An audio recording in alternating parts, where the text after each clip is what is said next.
incorporates straight ahead and pose to pose animation. These are two different things. So straight ahead animation is where we have point A and point B, and the character is going there, and we go chronologically through these frames until we reach point B. So we start here and we end here. Pose to pose animation is where we have our start point and we create our end point. So that's how we begin, and then we fill in the middle, and often this is done with a breakdown frame in the middle and in betweens, between our breakdowns and key frames. The difference between these two methods of animation in this principle is that pose-to-pose animation is planned and best used to maintain proportions and characteristics of what you're animating, whereas straight-ahead animation is said to be more spontaneous and unpredictable.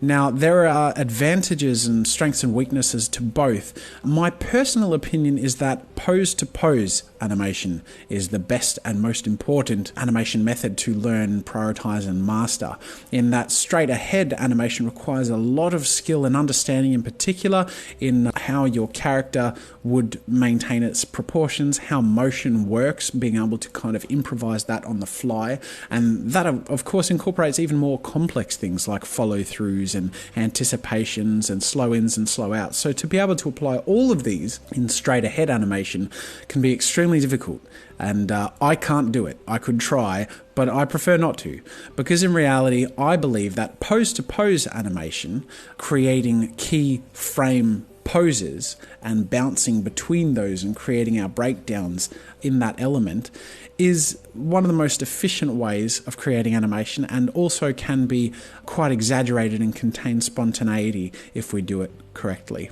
In our application of these principles of animation, this was all done pose to pose. So our keyframes began here, so this was our first keyframe, moving along to our collision, which was our second keyframe, and then we had our apex in the next arc of motion. So far these have been the key frames, or what you would call the poses, and as we've gone from pose to pose, this has continued.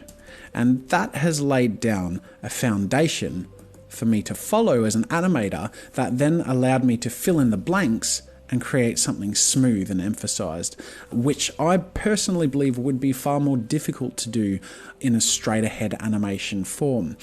I do, however, believe that straight-ahead animation can be applied in a reasonable way, but in limited context for the sake of simplicity. So for example, here when we have our monkey character running away from this giant gorilla, inside the monkey's animation, I created the head animation and the torso animation frame by frame using this straight-ahead method without really using keyframes along the way.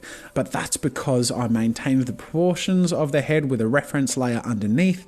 The tail I used straight ahead animation without following pose to pose, but that was pretty easy for me to do considering the tail didn't need to move that much because the run motion was so rapid and the tail mostly holds its position with just some minor motion. So I do think that there's a place for straight ahead animation, but in terms of broader areas of animation and more challenging applications of motion, I would recommend pose to pose as the method that you use in this principle of animation. But there are people who stand by the idea of straight ahead animation being a great avenue for spontaneity and an organic sense of animation. And I believe the Jungle Book movie, the scene where Mowgli is climbing the tree, was all straight ahead animation and improvised by the animator, and it remains to this day one of the most iconic animation segments that communicates motion and weight and a lot of these principles that we talk about, and it was all done in that straight ahead method. So it could be something that could be cultivated in your skill set to produce organic and interesting animations. But the point is, these are both useful tools that can be applied in different ways to create interesting animation segments. Thanks for watching through this tutorial, and I'll see you in the next tutorial.